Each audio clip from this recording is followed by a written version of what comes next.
శ్రీశైలం వెళ్లే భక్తులకు ముఖ్య గమనిక. మల్లన్న సర్పదర్శనం మళ్లీ మొదలు కానుంది. వచ్చే నెల 1వ తేదీ నుండి ఈ ఉచిత దర్శనం అందుబాటులోకి వస్తుందని దేవస్థానం ఈవో ఎం. శ్రీనివాసరావు తెలిపారు. ఇకపై మంగళవారం నుంచి శుక్రవారం వరకు మధ్యాహ్నం 1:45 నుండి 3:34 వరకు భక్తులు స్వామిని తాకవచ్చు. దీనికోసం దేవస్థాన కంప్యూటరైజ్డ్ టోకెన్ విధానాన్ని అమలు చేస్తుంది. ఉచిత సర్పదర్శనాన్ని పునఃప్రారంభిస్తామని మొదట దేవస్థానం దగ్గర టోకెన్లు ఇస్తున్నారు. భక్తులు ఏ రోజుకి ఆ రోజు ఉచిత సర్పదర్శనం టోకెన్లు పొందాల్సి ఉంటుందన్నారు. ఆ తర్వాత ఆన్లైన్లో కూడా టోకెన్లు పొందే అవకాశం కల్పిస్తారు. టోకెన్లో భక్తుల పేరు, Aadhaar number, phone number, QR code ఉంటాయన్నారు. ఈ మేరకు ప్రతిరోజు 1000 నుంచి 1200 మందికి దర్శనం కల్పించాలని భావిస్తున్నారు. అయితే మహాశివరాత్రి బ్రహ్మోత్సవాలు, ఉగాది, దసరా ఉత్సవాలు, శ్రావణ కార్తీక మాసాల్లో ఈ దర్శనం మాత్రం ఉండదు.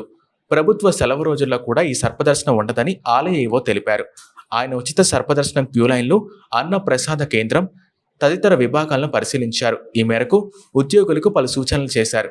అదేవిధంగా శ్రీశైలంలో బాంబులు, బుల్లెట్ల కలకలం రేపాయి. సోమవారం మధ్యాహ్నం వాసవి సత్రం ఎదురుగా కనిపించాయి. సత్రం ముందు నుంచి వెళ్తున్న కొందరు స్థానికులు డివైడర్పై సంచిని చూశారు.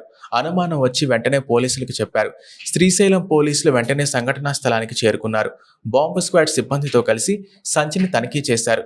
అందులో బుల్లెట్లు ఉన్నట్టు గుర్తించారు. సంచిలో 9 పెద్ద బుల్లెట్లు, 4 చిన్న బుల్లెట్లు ఉన్నాయి. వాటితో పాటు మరో 4 బాంబులను కూడా గుర్తించారు. వాటిని స్వాధీనం చేసుకుని పోలీస్ స్టేషన్కి తరలించారు. అయితే ఈ బుల్లెట్లు పోలీసులువేనని ఆత్మకూరు డీఎస్పీ రామాంజీ నాయక్ తెలిపారు.